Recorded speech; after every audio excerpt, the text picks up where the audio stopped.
okay? You can see this? Yeah, hang on. I'm Quite small. Is it small? Okay, I'll try to make it bigger. Yeah, perfect. Like this?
Thank you so much, Francis. That was beautiful. Welcome, everyone. It's so nice it's been like over a month since we did the last community call, but yeah, I see some new faces, so that's really nice too. So yeah, just quickly before I let Francis lead some exercises, we just wanted to reiterate really that this call, which has been for the past year once a month, is now going to become twice monthly. And we're going to go through Goldman a second time, but I can see some new faces here. So maybe a first time, which is also great because maybe this will bring a little bit of connection and a live element for those of you that are following the recordings with Professor Bryant. And we hope that going through a second time, it's going to reinforce our learning. And, you know, just like all the community calls of the last year, we've got a space to come and bring questions and share things and support each other. And also, obviously, all of us, I assume, are doing the reading the Bhagavad Gita in Sanskrit with Professor Bryant. So this is going to help us on that journey. So yeah, I've been working ahead of time through Goldman and then passing my notes to Francis, who is creating a document and a lesson from that. So yeah, hopefully we'll be able to go through each chapter more succinctly. Tonight's going to be 2 chapters though, just because it was easy to smush them together. And then we'll save the last 30 minutes will just be for connecting, so you can stay or go, that's up to you. And we'll do the breakout rooms and bring any questions. So yeah, welcome. And I'll pass over to Francis, who's going to lead us through lessons 1 and 2. Thanks, Alice. And I'm going to trust you to be my timekeeper. You had a really great breakdown of how you wanted to go through things, but We'll see. yeah, Oh, and I that's didn't the have other it. thing. We've kind of come up with this idea, but you know, if you've got other ideas or you've got thoughts, please just email me and you know, share your feedback because we want this to be something really positive for all of us. So yeah. But yeah, Francis, have you turned off your original sound? Because it's still Oh, thank you. Now it's off. yeah. Thanks. Okay. Cool. Great. So yeah, we made a document based off of what we felt were the main points to cover for these 2 lessons. So it starts with the alphabet. Well, it's 2.1. So it does start with the mouth positions in this, but the first chapter kind of works in the second chapter once we get into the alphabet. So I started here with a little chart I made of the vowels. We have Shuddha, simple vowels. Simple vowels get pronounced just in one mouth position, whereas Sanyukta vowels, complex vowels, are diphthongs. They have 2 sounds and they are articulated. That's the word I was looking for. Articulated in 2 mouth positions. So we have a in the first, kantya guttural, in the second, ta lavya palatal, ooh. Well, I missed a parenthesis there. This is Alice looking at this is my OCD. I'll fix that later, but this is the labial, oshtya. So ooh at the fifth mouth position. Then we have ri is how I learned to pronounce these. There's slightly different pronunciations, but it's a short r and then a long ri. And then this is how I learned to pronounce this. Sorry, this is cerebral, third mouth position, murtanya. Dantya is the dental mouth position. And then this letter, it does exist, but I think it's only in one dhatu, in one verbal root. So it really doesn't, we don't need to concern ourselves with this so much. And then we have anusvara, which is a nasalization of the vowel when we have the dot on top. The sarga, which is aspiration, extra breath, or an echoing of the preceding vowel. And then these are the complex ones. A, I, which are articulated from the first to second mouth position, guttural to palatal, and then O, ow, which are articulated from the first to fifth, guttural to labial mouth positions. And then stress is mentioned. This is the one thing that we made a note of specifically from the lesson one. The general rule in pronunciation, the penultimate syllable, the second to last syllable, has mild stress if it's heavy. And then we learn about this later on in Goldman, but which is guru in Sanskrit. So guru, a heavy vowel, is any complex vowel, samyukta, or any vowel preceding a consonant cluster, anusvara or visarga. These would be considered guru. So mild stress in the penultimate position, second to last position. And then the penultimate syllable, third to last, is stressed if the penultimate, so second to last syllable, is light or laghu or shuddha or simple. Yeah, so this is one point we thought was important to stress for the first lesson. So I'll go over, I had this little diagram for mouth positions, but also when I learned my mouth positions, when I took my Sanskrit teacher training, she used her hand as a way to remember. So if you like fan your hand out on the side of your face, your thumb at the back is your first mouth position. The second mouth position is your index, which is just a little bit in front. Yeah, third mouth position is the apex, the top, the highest part of the roof of your mouth. The fourth is at the teeth, and the fifth is at the lips.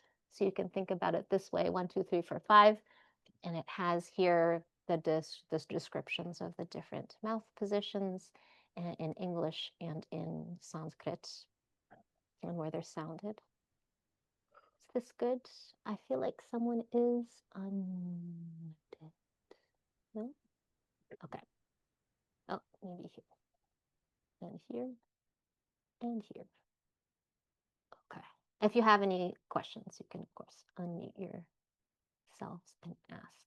Okay, so that leads us to the alphabet. And the alphabet here is what we have in 2.1 in our text. When I learned it in my teacher training, we had the different colors representing the different qualities of each letter. So these in pink are the non-voiced, non-aspirated, and then the non-voiced plus aspiration, and this orange, and etc. You can just see how they're organized and according to color. So I thought what we could do at this point as a reminder of the alphabet is to chant the alphabets. Does that sound good? Okay, so I will do it call and response, and we'll do it in sections. I have my pointer out, so I feel very professional. Okay. Ready? So it starts e, ooh. Does someone want to do that? Repeat. Who would like to repeat? Ah, thanks, Carrie. I will. E, ooh. Excellent. Good distinction between long and short. So the long ones, we want to have 2 matra or 2 beats, and the short 1 matra. So it was excellent. E, ooh. Okay, this next line goes A, I, O, ow. Who would like to do the samyukta vowels? Yes, Talissa. Okay. A. Okay. A, I, O, ow. Excellent. Aha. You want to do that one? Aha. It's so Go ahead. hardwired in there that I it know, comes I right away. know. Go ahead. Go ahead. What is it? Aha. Excellent. So yeah, A, I, O, ow, aha. All right, these ones go, I would just do r, ri, lr, is how we would do it when we would do our alphabet. Right, Diana? I'm calling on you. Yes. Re, re, re, aha. Mine Oh, is just this one. Yeah, hardwired just this. differently. Okay, so we'll just do these simple vowels. R, ri, lr. You go. Re, re, r, Lr. Perfect. r, All right. re. I know these are tough ones. These are tough ones. Okay, we're getting into the main block of when we do the consonants, the melody is repeated twice. So you'll listen and I'll do it 2 times. It goes ka ka ga ga nga, ka ka ga ga nga. Who would like to go? Myron. Excellent. Thanks, Myron. Ka, ka, ka, ka, ka, ka, ka, ka, ka, nga. Excellent. The next line is, so this was first mouth position, ka, ka, ga, ga, nga. So all comes straight up from the throat and hits the roof of the mouth. So that's the most direct, straight up. This next one is the second mouth position, palatal, ta, lavya. So it's a little bit in front. Yeah, it's the same position as the E vowel. So if you make like a wide smile in this line, goes cha, cha, ja, ja, nya. Cha, cha, ja, ja, nya. Who wants to go? I got it. Oh, nice. Thanks, Chris. Cha, cha, ja, ja, nya. Cha, cha, ja, ja, nya. Nice. I can hear you putting the aspiration in. Excellent. This mouth position, this third mouth position is murdhanya. It's cerebral. It's the one that's at the top of the mouth where you have to curl the tip of your tongue in. And it goes da, ta, da, da, na. Da, ta, da, da, na. Who would like to do third mouth position? I'm gonna have to call on someone, huh? Jan. I saw you unmuting, Jan. I just assumed. Ta ta da da na. Ta ta da da na. Yes, excellent. Now we have fourth mouth position. Fourth mouth position is the teeth. And the way I learned, my teacher says you can bite the tip of your tongue a little bit when you pronounce these. Yeah. So this line goes da, ta, da, da, na. Da, ta, da, da, na. Who wants to go? Oh, I have to call on people again. Sky. Okay. Ta ta da da na. ta, ta, da, da, na. All right, next. Ba, pa, ba, bha, ma. Pa, pa, ba, bha, ma. These are all in the fifth labial mouth position. And let's get Lulu. Pa, pa, ba, pa, ma. Pa, pa, ba, pa, ma. Excellent aspiration, really good. Semivowels, so this main chunk here goes in order, 1, 2, 3, 4, 5 of the mouth position. These ones are derived directly from the vowels. This one is derived from E, and then you add an A to it and you get ya. So this is in the second mouth position. This one's in the third mouth position. It comes from the R, and then you add an A to it and you get ra. This is in the dental mouth position. It comes from the fourth mouth position, and you add an A, and we just agree that it makes la, even though it doesn't quite, but that's where it comes from. And then you take the oo, fifth mouth position, and you add an A, and you support with the bottom lip a little, and it becomes va. So depending on what region of India, it could sound more like a v, like a harder v sound, or it can sound like a softer w sound. But you could also just do a kind of in between. So it's not so hard, and it's not so soft, w, but in between, and you could just do wa, like a little bit of support of the bottom lip, kind of softening the v sound. So this line would go yara lava, yara lava. Elizabeth.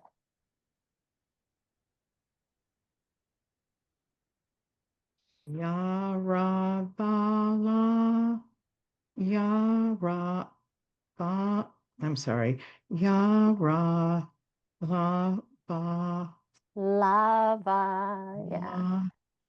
So my first Sanskrit teacher is from New York, and she has this great mnemonic device for the semivowels. She says it kind of sounds like you're a lover, yada lava. So that's a way to remember it if that helps you. Yada lava, yada lava. These last ones are sibilants, and they kind of sound how their grouping sounds, very C. They're kind of a serpenty sort of sound to them. And then this last letter is just pure aspiration. So these are second, third, fourth, first. So these two here will sound very similar, but if you just put your tongue in the right position, or you put your mouth in the right position and you pronounce the sound, then you'll more or less get it. So this first one, again, this is the second mouth position with that wide smile. This is sha. This one's third mouth position, so you pull your tongue back into your mouth and you do sha. So there's sha and sha, sha, sha. And this is a pretty easy sa, ha. So that last line goes sha, sha, sa, ha, sha, sha, sa, ha. Who would like a turn? Oh, Sylvia. Thanks, Sylvia. Sha sha sa ha. Sha sha sa ha. Excellent. Great. All right. That sounded awesome. We went through our whole alphabet. And so this is the chart that we have in our text 2.1. And then 2.9, it shows all of the ligatures. He calls them the svara ligatures, the post-consonantal forms. So when you're writing in Devanagari, if the first letter is a vowel, it will take its original form, these forms that we learned up here. That's when the vowel is word initial, right at the beginning. But otherwise, when the vowel accompanies a consonant, it will take on these different ligatures or post-consonantal forms. So as we heard when we chanted the alphabet, all of the consonants already by default have short attached to them. So the letters already have a. So the k is ka, all the letters ka. So short there is nothing that you need to add. It's just the consonant form on its own. All of them already have short but then if you want to make it a long or make it a short e or something like this, there are different ligatures that you add on to the consonants. So this is what this next table shows. So for the long you add an extra danda, an extra bar. For the short e, it's before the consonant and with a flag on top. So these are the different ligatures that you would add if you were to write it out next to consonants. So I have these charts here that I did when I did my teacher training. So this first one is all of the consonants with short except for these two. These two I won't get into, but those often show up with other consonants, not directly with the in words, not directly with a vowel. So that's short and then when you have long you would just add the bar afterwards, after all of the same consonants. If you have short e, it's the danda in front, and then you attach the flag. The flag goes to the farthest right vertical of your consonant. So sometimes when we look at things that are printed, it doesn't quite go there, especially if it's a conjunct consonant. The flag will kind of land somewhere in the middle, but technically it should go all the way to the far right vertical bar of your consonant. Yeah, so that's E, and then long E, it comes afterwards and has the flag attached. Your short U looks like a scoop underneath, except for R. R is an exception where it comes out of the belly of the consonant. Yeah, so that's short U. Then we have long U, and the scoop goes the opposite direction, scoops under. Yeah. And then we have A, which is one flag. Again, on the farthest right vertical of your consonant is where you put your flag. And then I is two flags on the farthest right vertical. And then O is a danda and a flag, but this one, the flag doesn't attach. It attaches to the danda, but not to the consonant. Otherwise, that would make it E. And then when we have ow, it's the danda with two flags on top. And then well, all of these could have nasalized vowels afterwards. And again, this green dot here shows the nasalization. It's on top of the farthest right vertical. And then visarga would just be the two dots afterwards. So that would add extra breath or repetition of the preceding vowel. And lastly, we have r, and these are all of the consonants that could take r. And then ri is the last one. Even fewer consonants that could take a ri.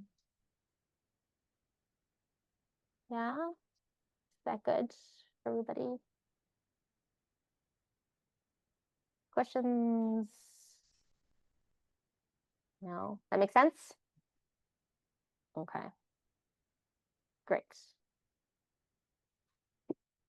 Okay, so that's showing all of the ligatures that you would put onto the consonants to change the quality of the vowel following the consonant. Here's a little note about the r, that the u comes out of the belly instead of scoops underneath.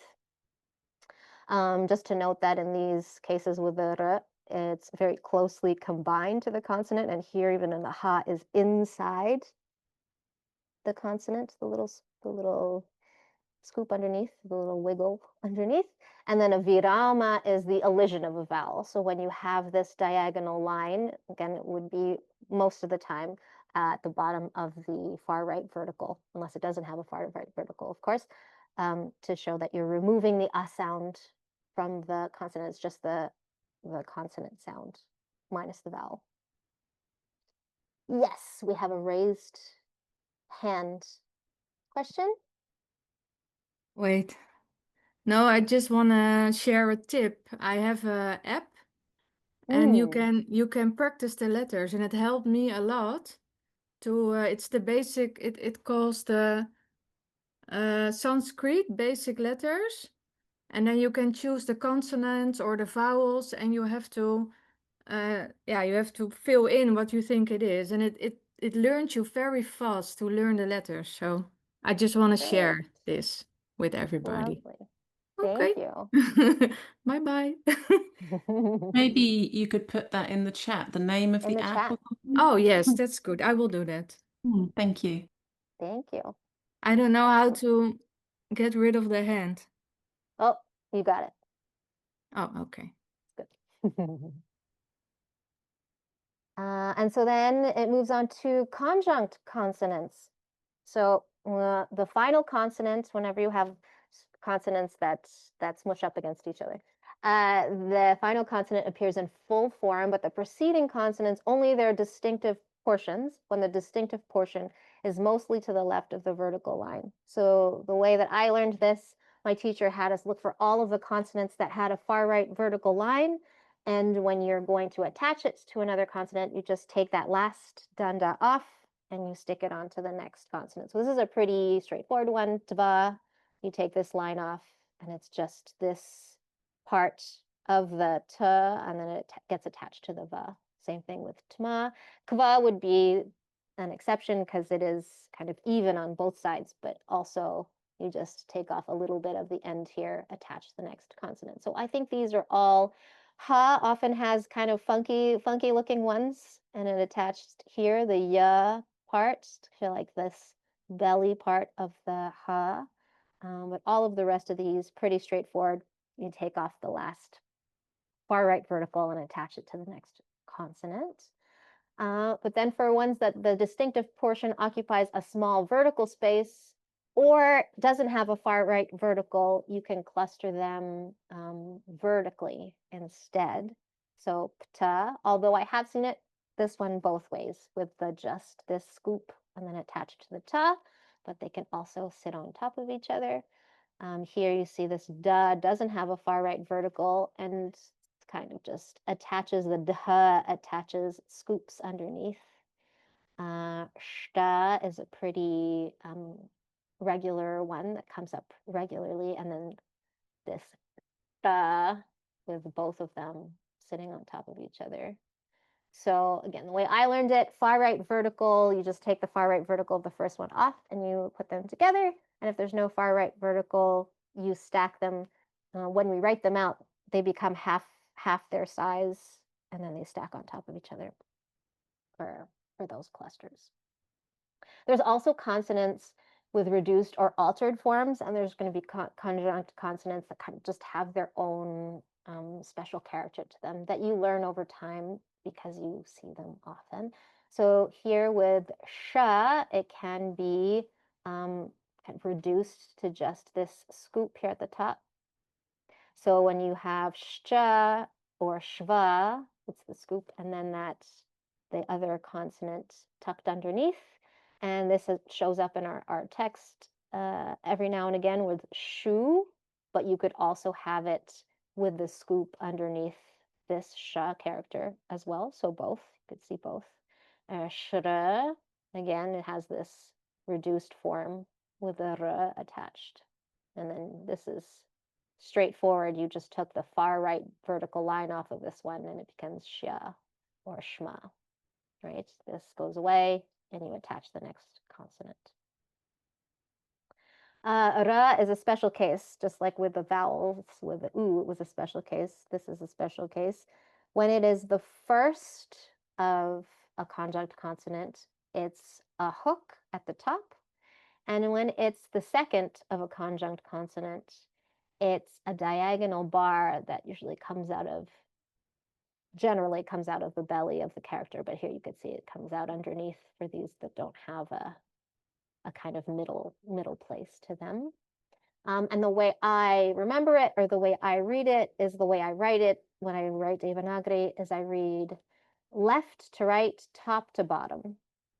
When I'm writing, it's left to right, top to bottom, cover the character last. Goldman says this in the text as well. So if I were to read this, it would be a, r, pa. So I would go here, up, down, and then pra or kri, right? Left, top, bottom. Left to right, top, bottom.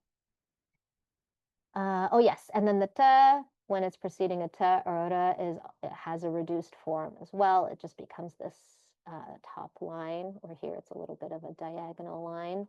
But these again are characters we see pretty often. You end up memorizing these as the ta, the double ta, and then tra. And then two common conjuncts again that we see very often, nya, which just takes a whole new form, and so does sha.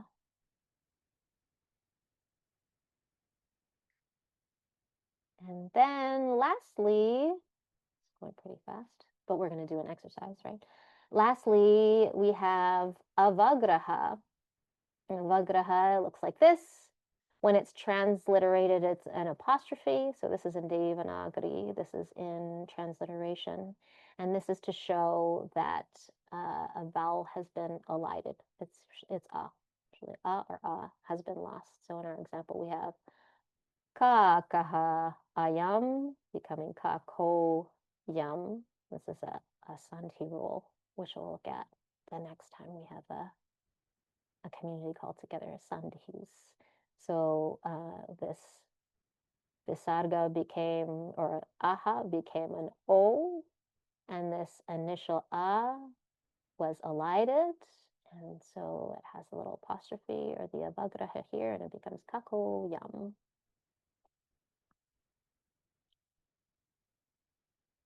This is good. This is my jog through first and second lesson. Do we have any questions, comments, concerns up till now? Yes, Lulu. Okay, I just wondered if you could repeat. So you read left to right, top to bottom, or is it right to left? Left to right, top to bottom. Left to right, top to bottom, because I do get mixed up with that Oh, the diagonal line? no, I- the top The one. hook? The hook. Yeah.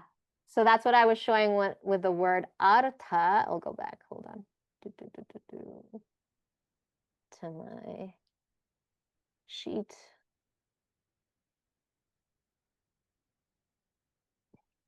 Hang on. It's getting ready to do the exercise. So up here, right, when I go to read this, I go and then I would go up, Oh, top. ha, artha. Versus when I go here, it's bara, because the ra is at the bottom. The only thing that's hard is the E when it's short E. This actually ruins that first part, because this is kr E. It goes, there's a short E is the one that causes the problems, yes? That's the one where you have to read right to left, but everything else will be left to right. I say everything, and there'll be another exception somewhere, probably, likely. Okay, so we thought it'd be good to do, actually, maybe it's better that I write it on the board. Yeah, for an example. Do I have a empty page in my? Francis, I have a question. Yes, please ask your question. My name is Mary. I'm always confused about the way the word Om is written in Sanskrit. Ah, are you talking about the stylized om? Like it's not the actual letters, it's like a It's character. right, stylized. Yeah, I think, and maybe somebody could verify this or let me know if this is their understanding as well, that this stylized version was just created as a shorthand for writing om. You could also write it, yeah, I need a fresh picture. You could also write it actually the O vowel and then the on top with a little dot. This is also om, but kind of like a short. And if you look at the om character, it kind of has the characteristics of the vowel in it, right? It looks like an ooh, it has a little scoop, and then it's got that dot on the side, so that represents the nasalization. So even in the stylized version of the writing of om, you could kind of see where it originates from. But this is the shorthand way of writing om. Anybody else have anything else you want to say about that? I do, Francis. Yeah, please. This is Talissa. Hi, Talissa. This is gonna sound. Can you hear me? Yeah. Yeah. This sounds a little arcane, but the letter ah has, I don't know whether it's an older form. Oh yes. That weird. It's weird, and I mention it because our first assignment was in Sergeant 211. If anybody doesn't know what we're talking about, you can look at Sergeant Gita 211, which is on page 96. The word, first word of the verse is Asho-chan. And that first little thing is, I don't know, the type is kind of small too. I have enlarged No, this. Yeah, it is an alternate writing of the vowel So if you look at 2.1 in Goldman, he does have variants for he does? and that is one of them. Okay, I didn't see that. Let me see. Yeah. 2.1. I was late. Here. Sorry. Okay. No, we didn't. Alice and I were kind of not sure to talk about variants. If you look at look at this recording afterwards and you look closely at my alphabet, I have an alternate way that I learned how to write r and ri, which doesn't look the same as the print version. So yes, it is an alternate writing of the letter a that you can still see in certain texts. So it's good to know that that's in fact what it is. I'm trying to open my. What I was always told is that is a special character. Okay. Just that. So then you can interpret that, I don't know, the anusvara is this or the little dot is that, but it's really a special character. Great. It is a special character. We have here, do you see this, Talissa? This variant for is here, and this variant for ja, which actually I've never seen, but and then this variant of na. But I've seen this quite often. Thanks. Yeah, and that I do other see it na now. is also very common. Oh, really? You've seen it? Okay, I haven't In seen it old before. text, old text. That's what I was thinking. There in older texts, these might show up. In newer ones, it'll be the ones we saw together in the alpha, or the ones that Goldman puts in his main chart. Yeah. Okay. So let's see. Let's pick an exercise. Yeah, if we go to the exercises from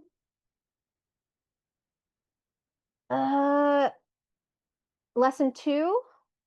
Should we do one of those?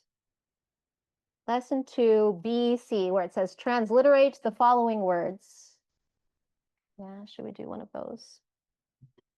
Okay, let's see. So the first one we have, who can read the first word? Let's see. He really puts a challenging one right at right at the top of the exercise. Yeah. Can we read what does it say? The Ikshvaku. I don't know. Just the Ikshvaku. just the first word. Just the first word. It's drishtva, right? Oh, Vinita. it's two B's. Drishtva.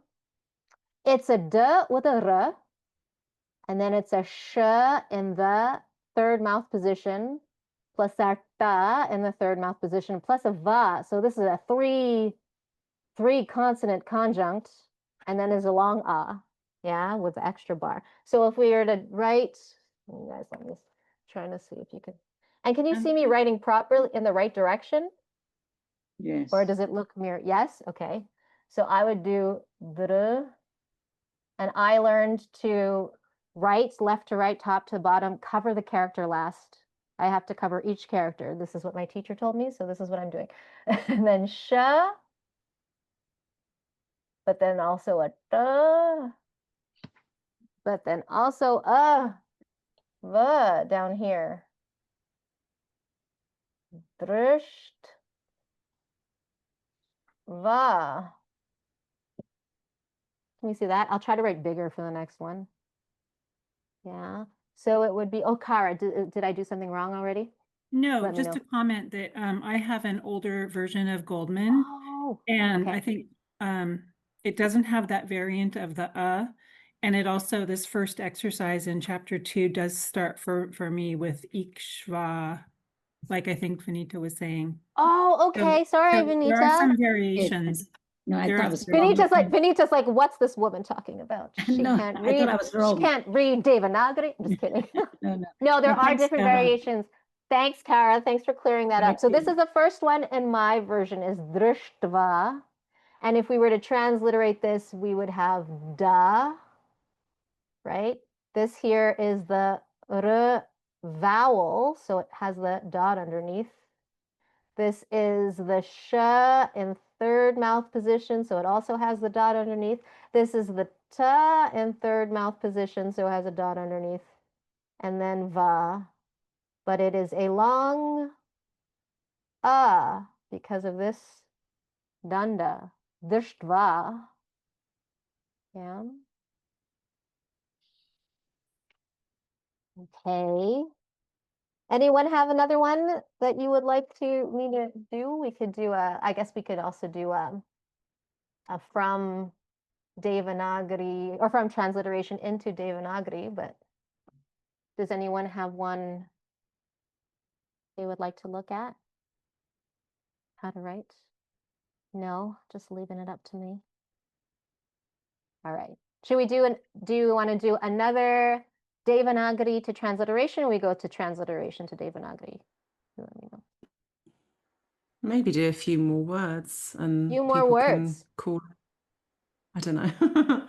Yeah, sure. Okay. Well, the next word, if I'm reading down, yeah, from drishtva, the next word, if whoever has the same addition as me, I guess. Are we all looking at C on page 21? Because I didn't know. Yeah. You know whether. Yeah. Exercise. Yeah. Okay. Lesson 2. Thanks. Lesson 2. Exercise B. Letter C. No, exercise letter C. 2. Exercise Letter C. B. Oh, sorry. Letter C. Goodness. Letter C. Yeah. The second word if you're reading downwards. So we did drishtva. What's the next word? Oh, I'm sorry. I thought I was. I'm sorry. Margena is the next word. I'm sorry. If we have the same, from the top down after društva. Margena. I have Margena. Thank you. Margena. Yeah. Yes. Okay. Perfect. So if I were to write Margena, I would write ma. I'm writing it very big. Ma, and then that. Well, I would do g, even though I'm supposed to do the top first because I want to know where my Mar, g, but then A also needs to come out of this far right vertical. Mar, gay. So again, see, it just ruined my top to bottom rule again. Na. Yeah, because we read it mar, g, a, na. Margena. You need a long A there after the ma. Oh, thank you. Woo. Yes, long margena. Is it na? It's na, third mouth position. Na. Yeah? Is that good? So we would have ma, and as you pointed out, Nora, it is a long so this will be an with a bar at the top. And then the r comes first in this conjunct before the g, but the g has become a because of the flag at the top. And this is na, but in the third mouth position, which we denote with a dot underneath. Mar, na. Yeah. Excellent. Next. What's the next word underneath margena? Gauravam. Gauravam. Yeah. And then, yeah, and this is kind of where things can get tricky. We know this word is Gauravam, but it could also be what? Because of what the characters look like. It could be a ka, right? So you would just have to know if this is an existing word or not. So sometimes that can be tricky. Mostly just with ra and va and ka. So Gauravam, I would write ga first. And then the ow is a danda with two flags. Ra, and I learned it this way. I go down and then I scoop back over. Sorry.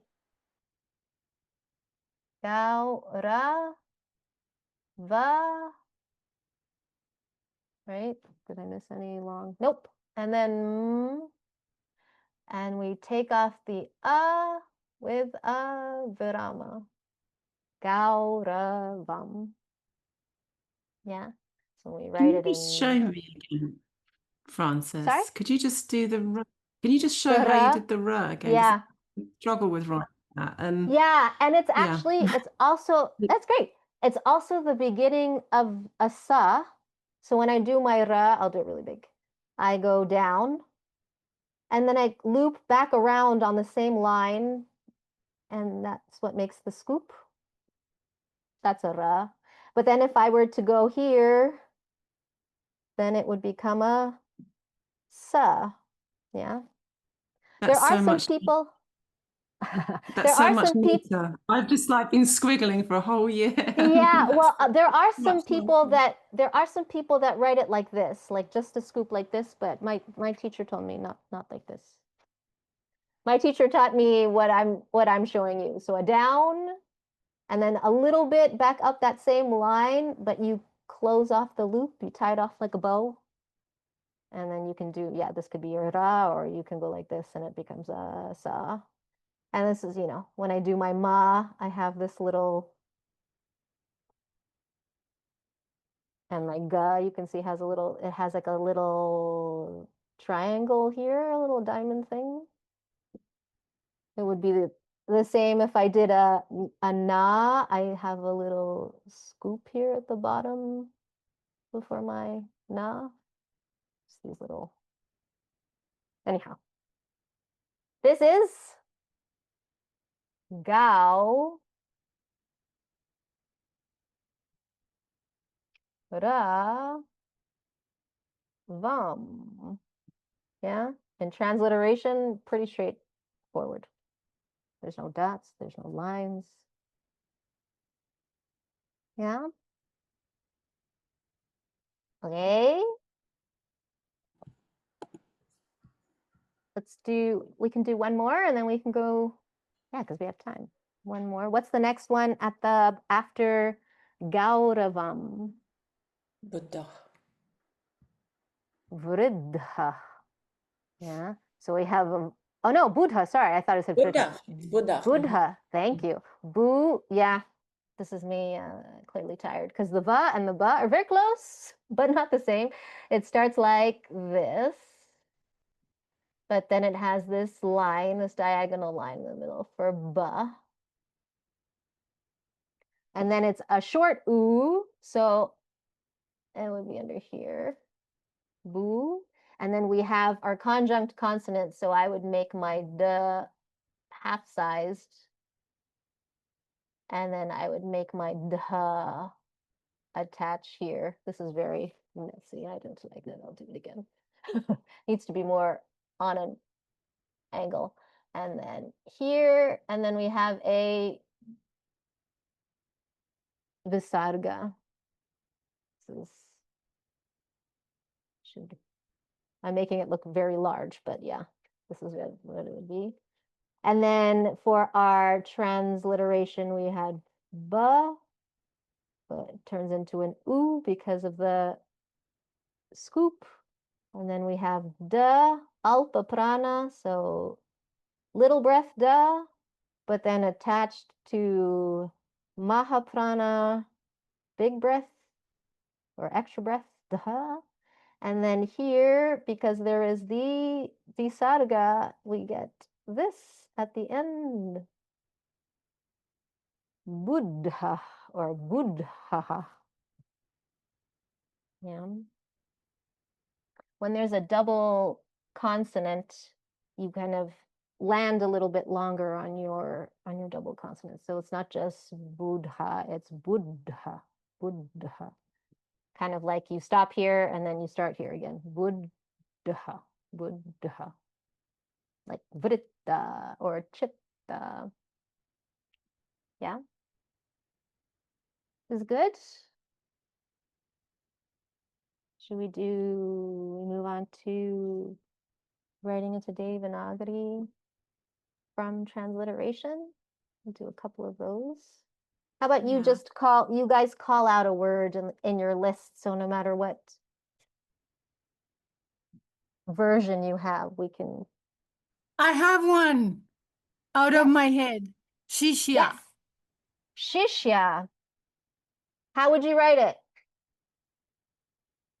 Which sha comes first? The first sibilant. The first and then sibilant. the second. And is this short or long? I say it's short. It is short. This one is the second sibilant. And then you know the names, I don't. Yeah, that's okay. It's perfect. And then we have then a ya without then a ya. with the a. With a short a? I say yes. Okay. Shishya. And what does shishya mean? Eleanor? Student or Student. disciple. Disciple. Great. Yeah, disciple. Depends. Yeah. So this is how I write my sh. You ready for my second mouth position? I have a little flourish here at the top. And then I go like this. Yeah. Sure. But this is a short E. So now I have to go over here and do my E and attach it to the far right vertical here. And then this third mouth position, sh, looks like this. But then, actually, we're not going to put its far right vertical because these two consonants are attached to each other. So it's going to be shish, I guess. Yeah. Yeah. My writing looks nicer than this when I write it on a I would give it a paper. bigger belly for that. A bigger belly for the ya? Okay, fair. Here. Hooah. Yeah. You could tell it's a ya. It would be, yeah, maybe it would be more like this. So you could see its scoop a little bit better. Yeah, shishya. It's a nice word. Shishya. All right. Another word? Prana. Prana. My teacher would say. You have to make sure you put your long ah and your na in the third mouth position. How would we spell prana? See? Is this Femke? Mhm. Who's talking? Carrie. Carrie. So yeah. So this is a p, Mhm. right? And then Ra. ra, Ra. thank you. And then Na. Na. na. Which na are we talking about here? Is it the cerebral? Or cerebral. Cerebral. Ra, ra, Na. ra. So it's in the mouth. And then we have a short ah over here, right? Prana, prana. So this is ba. Like this. And the ra is the second of the conjunct, so it comes out of the belly like this as a diagonal line. We have a long ah, so we would add this bar here. And then we have third mouth position na, which is this. So then we get prana, prana. Yeah.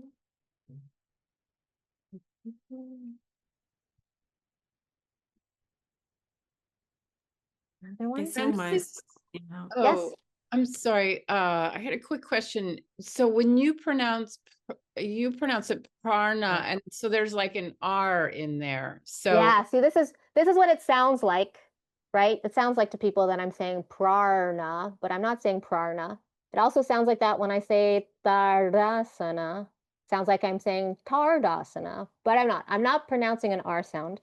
The sound, it sounds like there's an R quality to it from the action of me pulling my tongue into my mouth between the syllables, right? So ta, like, okay, we'll go back to prana. So pra, pretty straightforward.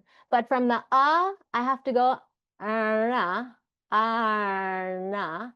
I'm not doing a ra sound, but by the simple action of pulling my tongue back and putting that na in the right position in my mouth, it has a bit of a ra sounding quality. Yeah. This is where a lot of the Indian accent comes from, because a lot of the times they will pronounce the consonants in their mouth instead of more forward, because we don't really do, we kind of do an in between.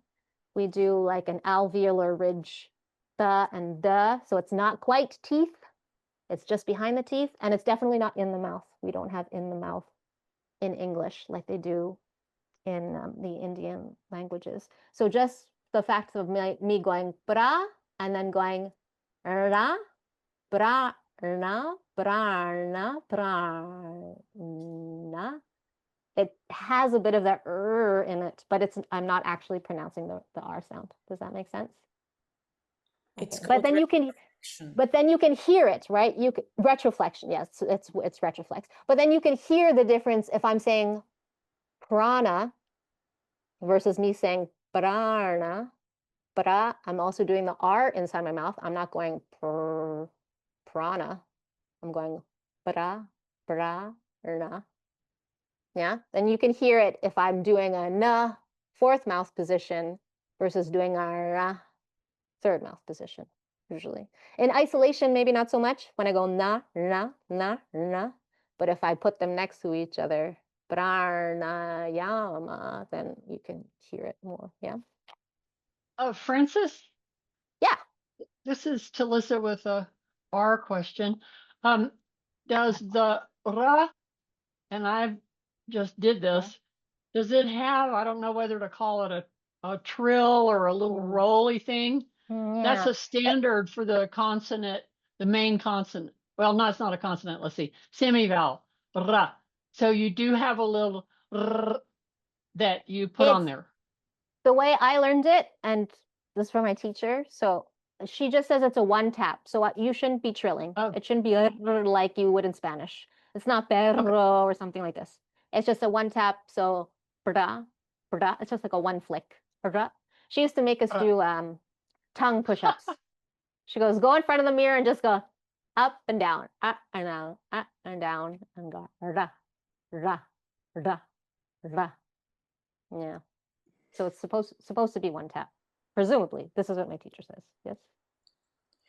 So, Okay. Francis, we have, however, we have two R's. We have one that's vocalic and one that's semi-vowel. So, the way I was taught is that the vocalic one we should pronounce with a little bit more of a length in it, like a r.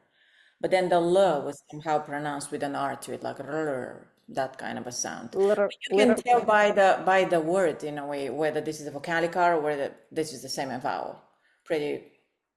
The vocalic one, obviously, as the name implies, has a bit more of a wider, you add a little bit more of an open R at the end, almost as if you the consonant, you mean? No, the vocalic one. Oh, okay. So not the semi-vowel, not the semi-vowel. The vocalic R is the one that goes with the vowels, and the semi-vowel is the one that goes with the ya, with the semi-vowels. Consonants. Yeah. Yes. So you're saying that the vowel has more of an ah to it? It has more of a like of a trail to it. Right. A little bit of a trace at the end. That's how at least my teacher taught us. Yeah. So my teacher also pronounces the long r that way as more of a r, like she does more of a trill to it. Yeah. So for the longer r, that's how she would pronounce it. Yes. But then, yeah, the difference between the consonant and the vowel would be from the r sound, you just go straight into another consonant versus when it's a consonant sound, it would have the vowel following it. Yeah. Okay. Well, it's 3:03 now. Sorry? Francis, a question? Yes. Regarding, this is Mary here, regarding those Hi, two Mary. ways of pronouncing the R sound, could you give us examples of words so we can hear the word and the difference as it's pronounced in a word? Do you know what? I really I'm trying to think of I can't off the top of my head think of a long r. You're talking about the vowels now, yeah? Mary? You're talking about the difference between r and ri? Yes. Yeah. Yeah. Mostly the words that I know would have the short r. I can't think of any off the top of my head unless somebody else does. And so I don't really, that's the thing with the longer r, the ri or r, however you are to pronounce it, and then the litter, same thing. These occur rarely in words. So actually I wouldn't know how to pronounce it within a word, the long ri sound. Somebody else has a sense of if you have an example, but mostly I've seen just the short or the vowel in words. I was wondering if rishi might be a long R, but I don't have my no, it's short. It's short. In a rishi. Yeah, it's a short ra. Vridhi is a short ra. Vridhi, yes. Krishna is a short ra. Yes. So I found a root the other day that has the long vocalic, but I can't remember what it was, and I'm gonna have to look through my notes in order to find it. But that's the only instance I've seen it. Yeah, so they're rare, and I honestly I wouldn't know how to pronounce it. I would guess. Yeah, if you find it, Dallas, you could let us know. We can look that up. So we are at 3:05 now, Alice, in the interest of being mindful of our time. Yeah, I mean, we could do 10 or 15 minutes breakout and then still come back or I don't know, whatever. If everybody would like, unless anyone has any more sort of group questions or discussions now. Anyone? Well, I do have something to say about the vocalic R, but then, I mean, there are quite a few variations in pronunciation. Yeah. But I kind of disagree with the idea that there is more sound into the vocalic, because it is a vowel, so you have to have air going through. It's not I a stop. can give you a long R. Oh, you can. Ritu. So, Oh, sorry. Okay, hold on 2 seconds, Eleonora. We'll just let Paolo finish his thought, but thank you. Hold on to that Oh, one. Go sorry, ahead. sorry, It's sorry. okay. That's okay. so yeah, no, it's just yeah, I think there is just a tinge of the R, but but what you have is the passage of air. So it's a bit like E, like when you pronounce E, save, apart from the fact that it's not that front in the front of the mouth, it's actually farther back. So it's almost like you let the air pass and give that tinge of r, as if you couldn't pronounce the r. You know, when I was a kid, I couldn't pronounce my R. I couldn't roll them like the Italians do, and I would pronounce it almost like a l, l. So, and it's that kind of. It's almost like a lisp. So you can't really. It's almost yeah, a tinge of the r sound, but there is. You have to let the air pass. Yeah. And that I mean, that's happens, how, like I said, that's how I learned it as well. Of the mouth. I learned it as just a tap, right? Similar, and then, but this is what I'm saying for the longer one. Some, like my teacher pronounces it with more a longer trill, but I have one teacher that pronounces it that way, and another teacher that pronounces it ri, Yeah, and she just adds it's just longer. It's just longer, so it doesn't really matter in a sense if you prolong the rolling sound or if you prolong the rest of it. If you see what I mean, it doesn't quite. Okay. But that being said, Eleonora, your word has a long r, you said? Well, actually, there are no words with long R. With long ri.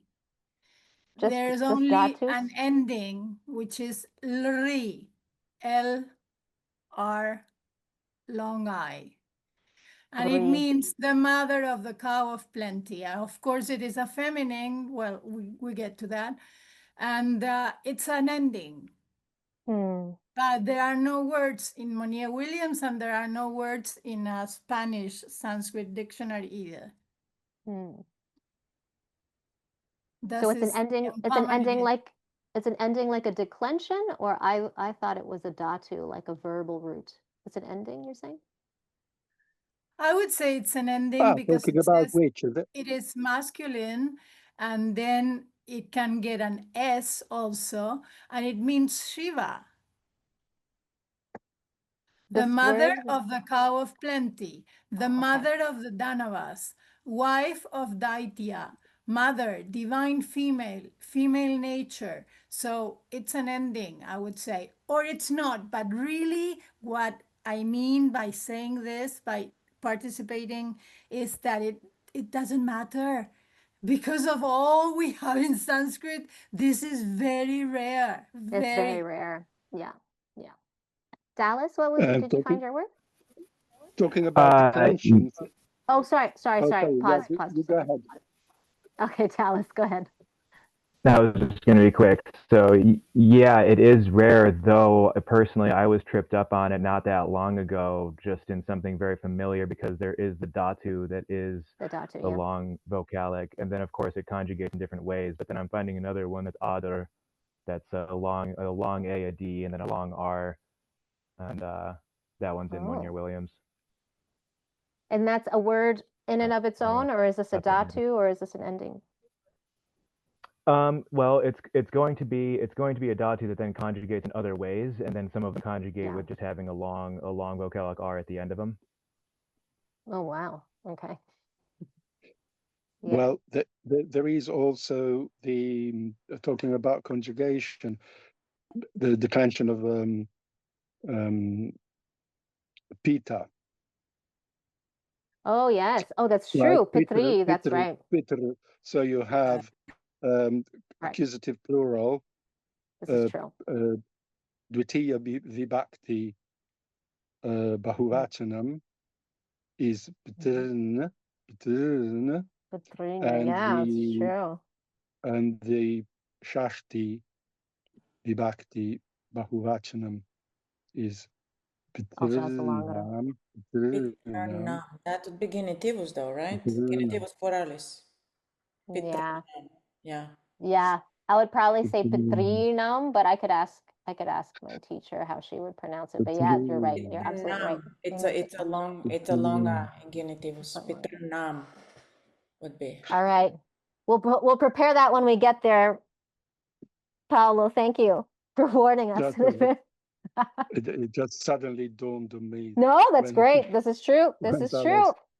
Spoke about declension. All right. Any other questions before we do breakouts?